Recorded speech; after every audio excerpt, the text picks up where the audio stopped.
நடிகை சாய் பல்லவி மலையாளத்தில் வெளிவந்த பிரேமம் படம் மூலமாக சினிமாவில் அறிமுகமானாங்க. முதல் படம் இவங்களுக்கு மாபெரும் வெற்றியை பெற்றுக் கொடுத்துச்சு.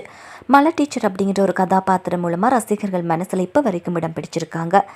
தமிழில் தியா படம் மூலமாக அறிமுகமானாங்க. தொடர்ந்து மாரி டு என்ஜிகே ஆகிய படங்களில் நடித்து வந்தாங்க. சோலோ ஹீரோயினா கார்கி அப்படின்ற ஒரு படத்துலையும் நடித்தாங்க. அது மட்டும் இல்லாமல் கடந்த ஆண்டு அமரன் அப்படின்ற ஒரு மாபெரும் வெற்றி படத்தையும் இவங்க நடிப்பில் கொடுத்தாங்க.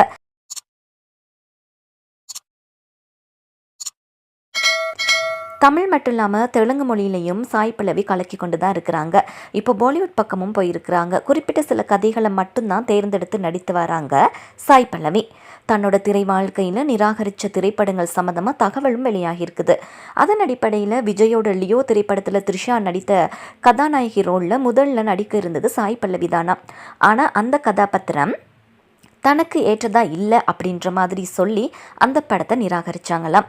அது மாதிரி அஜித்தோட வலிமை, விஜயோட வாரிசு ஆகிய படங்கள்லையும் கதாநாயகியாக நடிக்கிறதுக்கு சாய் பல்லவிக்கு வாய்ப்பு இருந்துச்சாம்.